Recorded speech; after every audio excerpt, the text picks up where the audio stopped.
Hello everyone, स्वागत है आप सभी का हमारे चैनल पर। आज हम सभी जिस टॉपिक को डिस्कस करने वाले हैं वो है comparative anatomy of aortic arches in vertebrates. आज हम सभी देखेंगे कि वर्टिब्रेट्स के अलग अलग ग्रुप में एओर्टिक आर्चेज काफ़ी डिफ़र करता है। Aortic arch it is the part of aorta. Aorta जो शरीर की सबसे बड़ी आर्टरी होती है, ये उसी का हिस्सा है एओर्टिक आर्च। ये असेंडिंग और डिसेंडिंग एओर्टा के बीच में प्रेजेंट होता है, जो कि ब्लड को डिस्ट्रीब्यूट करने में, खास करके जो अपर बॉडी का हिस्सा है हेड, नेक और आर्म्स, वहाँ पर ये ब्लड सप्लाई करने में हेल्प करता है। एओर्टिक आर्चेस बेसिकली ये 6 पेयर्ड ऑफ वेस्क्यूलर स्ट्रक्चर्स है जो कि वेंट्रल एओर्टा को डॉर्सल एओर्टा से कनेक्ट करता है। Basic embryonic plan.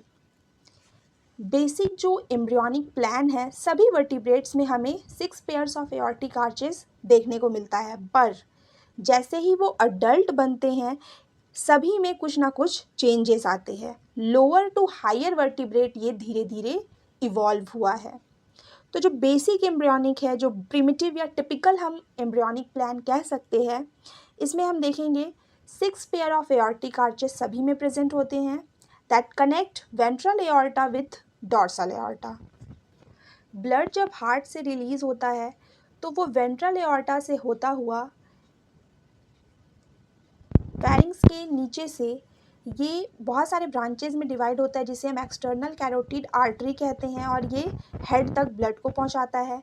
जो 2 लैटरल डॉर्सल एओर्टा प्रेजेंट होते हैं, ये जस्ट फेरिंग्स के पीछे यूनाइट होते हैं और एक मीडियन डॉर्सल एओर्टा का फॉर्मेशन करते हैं, जो कि टेल रीजन में एम्ब्रियोनिक जो टेल रीजन है, जो नीचे का हिस्सा है कॉर्डल आर्टरीज, इसके थ्रू ये पूरे बॉडी में ब्लड सप्लाई करता है। एम्ब्रियोनिक टेल रीजन है, बेसिकली ये उसमें ब्लड सप्लाई करता है। जो फर्स्ट एओर्टिक आर्च है इसे मैंडिब्यूलर आर्च भी कहा जाता है, और सेकेंड एओर्टिक आर्च को हाइयोइड आर्च भी कहते हैं।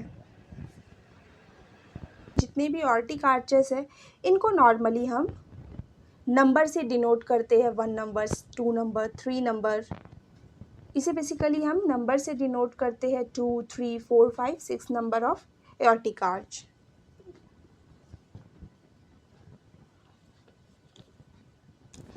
जितने भी एओर्टिक आर्च हैं इन सभी में हमें वेंट्रल एफरेंट ब्रैंकियल आर्टरी और डॉर्सल इफरेंट ब्रैंकियल आर्टरी देखने को मिलता है।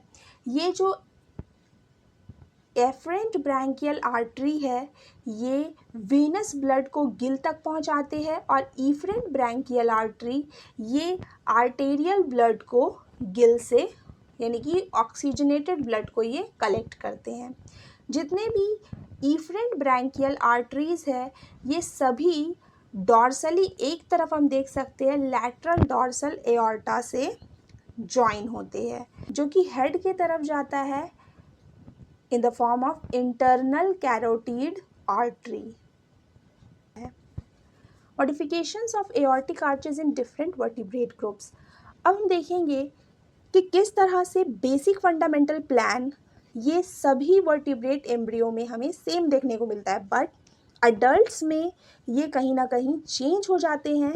एओर्टिक आर्चेस का नंबर ये लोअर टू हायर वर्टिब्रेट्स में चेंज होता है, जैसे जैसे इवोल्यूशन का प्रोसेस हुआ है, जैसे जैसे गिल रेस्पिरेशन से लंग रेस्पिरेशन में एनिमल स्पीसीज सारी शिफ्ट हुई, उस तरह से ये एओर्टिक आर्च में मॉडिफिकेशन देखने को मिला।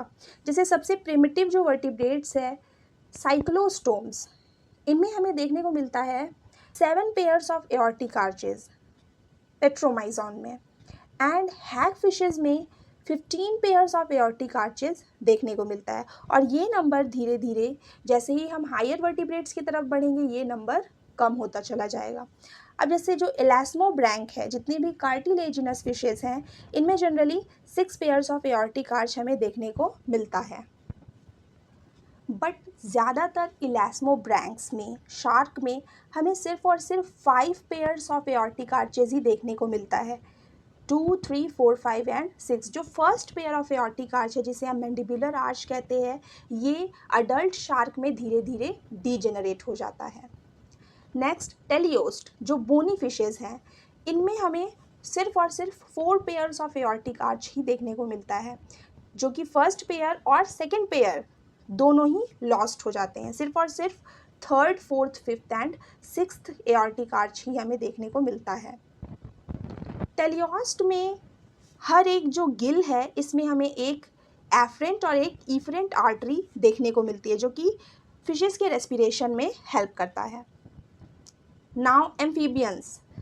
एम्फीबियंस में अगर हम यूरोडेल्स में देखें, जो कि टेल्ड एम्फीबियन है, और एन्यूरन्स जो कि फ्रॉग्स है, टोड्स है, तो यूरोडेल्स जो कि सैलमेंडर्स है, पूंछ वाले एम्फीबियन, इनमें हमें 4 पेयर्स ऑफ आर्चेस देखने को मिलता है, और ये कहीं ना कहीं फिशेस से सेम भी होता है।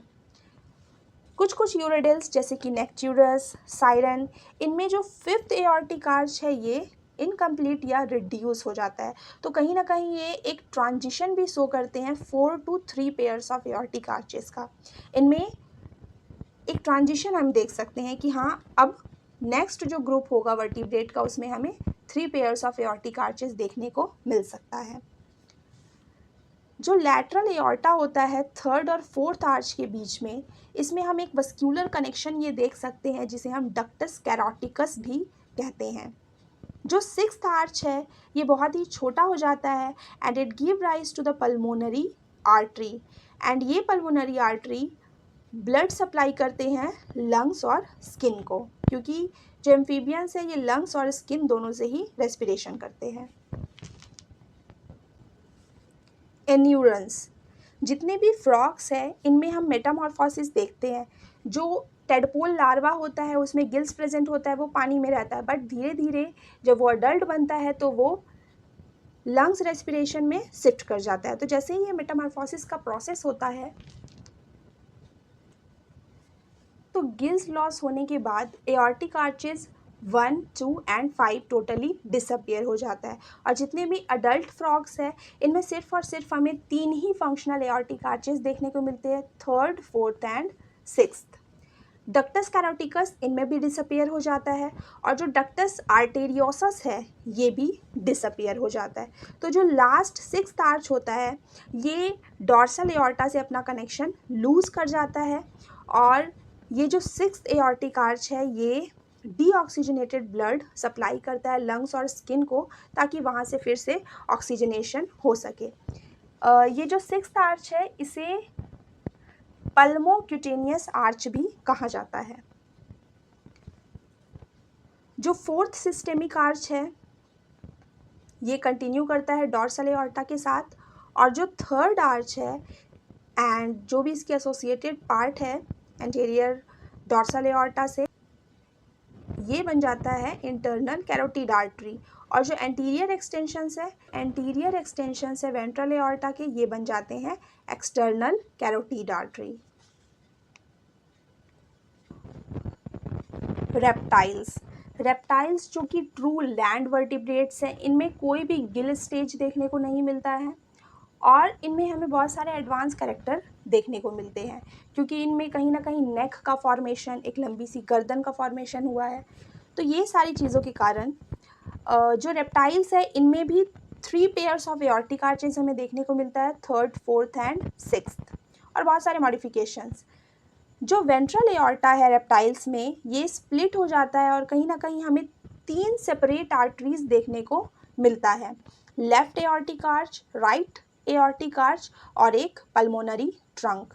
जो राइट सिस्टेमिक आर्च है ये 4th एओर्टिक आर्च में ये हम देखते हैं कि लेफ्ट वेंट्रिकल से ये निकलता है, और लेफ्ट वेंट्रिकल से जो भी ऑक्सीजनेटेड ब्लड आता है ये कैरोटिड आर्च के थ्रू हेड में सप्लाई कर देता है। लेफ्ट सिस्टेमिक आर्च जो है ये भी 4th नंबर जो आर्च, लेफ्ट सिस्टेमिक आर्च निकलता है राइट वेंट्रिकल से, जो कि डीऑक्सीजनेटेड ब्लड को लंग्स में भेजता है फिर से ऑक्सीजनेशन के लिए। पल्मोनरी ट्रंक जो 6th आर्च है ये भी राइट वेंट्रिकल से ही इमर्ज होता है, निकलता है, और ये भी वेनस ब्लड कैरी करता है, जो कि लंग्स में भेजता है प्योरीफिकेशन के लिए या फिर ऑक्सीजनेशन के लिए भेजता है। डक्टस कैरोटिकस और डक्टस आर्टेरियोसस ये रेप्टाइल्स में प्रेजेंट नहीं होते हैं, बट किसी किसी रेप्टाइल्स में, स्नेक्स में, लिजार्ड्स में हमें देखने को ये मिल जाता है। जो कॉमन कैरोटीड आर्च है ये डिवाइड हो जाता है इंटरनल और एक्सटर्नल कैरोटीड आर्टरीज में। ये जो रेप्टाइल्स है ये भी कोल्ड ब्लडेड है, तो हम कहीं ना कहीं इनमें भी मिक्सिंग ऑफ ब्लड, जो ऑक्सीजनेटेड और डीऑक्सीजनेटेड ब्लड का मिक्सिंग है वो देख सकते हैं। नाउ बर्ड्स और मैमल्स ये वार्म ब्लडेड है और इनमें कोई भी मिक्सिंग ऑफ ब्लड हमें देखने को नहीं मिलता है बर्ड्स और मैमल्स में। बर्ड्स में भी हमें 3 पेयर्स ऑफ एओर्टिक आर्चेस देखने को मिलते हैं, 3rd, 4th and 6th। Birds में राइट सिस्टेमिक आर्च जो है ये प्रीडोमिनेंट होता है और मैमल्स में हमें लेफ्ट सिस्टेमिक आर्च देखने को मिलता है। तो बर्ड्स में लेफ्ट सिस्टेमिक आर्च डेवलप नहीं रहता है। ये जो 3rd एओर्टिक आर्च है और कुछ वेंट्रल और लैटरल एओर्टा का पार्ट ये मिलकर बनाता है कैरोटीड आर्टरीज। ये जो 6 आर्च है ये फॉर्म करता है पल्मोनरी एओर्टा, जो कि 2 पल्मोनरी आर्टरी में फर्दर डिवाइड होता है और ये डीऑक्सीजनेटेड ब्लड को दोनों ही लंग्स में डिवाइड करके सप्लाई करता है। नाउ मैमल्स में 3 एओर्टिक आर्चेस हम देख सकते हैं, 3, 4 एंड 6। और ये जो 1, 2 और 5 है ये कम्प्लीटली डिसअपीयर हो जाते हैं मैमेलियन एम्ब्रियो में। सिस्टेमिक आर्च जो हमारा 4th एओर्टिक आर्च है ये left systemic arch predominantly develop होता है मैमल्स में। 3rd एओर्टिक आर्च जो है लैटरल और वेंट्रल एओर्टे के साथ मिलके कैरोटीड ट्रंक का फॉर्मेशन करता है। जो राइट साइड है 4th एओर्टिक आर्च का ये एक सब क्लेवियन आर्टरी का फॉर्मेशन करता है। जो पल्मोनरी ट्रंक है ये 6th एओर्टिक आर्च से और इसके बहुत सारे ब्रांचेस से मिलकर के बना होता है। ये जो डक्टस कैरोटिकस और डक्टस आर्टेरियोसस है ये टोटली डिसअपीयर हो जाते हैं मैमल्स में, पर कुछ कुछ केसेस में हमें ऐसा देखने को मिलता है कि ये जो डक्टस कैरोटिकस और डक्टस आर्टेरियोसस है ये दोनों लेफ्ट साइड में एक पतली से लिगामेंट के फॉर्म में, जिसे हम लिगामेंट ऑफ बोटाली या लिगामेंटम आर्टेरियोसम कहते हैं, इस फॉर्म में किसी किसी ऐसे केसेस में देखने को मिल जाता है। तो इसी के साथ हमारा आज का ये topic comparative anatomy of aortic arch in vertebrates ख़त्म हुआ, जिसमें हमने अलग अलग वर्टिब्रेट के ग्रुप्स में किस तरह से एओर्टिक आर्च मॉडिफाई होता है लोअर से हायर वर्टिब्रेट्स में, ये हमने डिटेल में देखा। तो अगर आपको हमारा ये वीडियो पसंद आया हो तो वीडियो को लाइक कीजिएगा, हेल्पफुल रहा हो तो दोस्तों के साथ शेयर ज़रूर कीजिए और हाँ, चैनल को सब्सक्राइब करना मत भूलिएगा। Thank you so much everyone.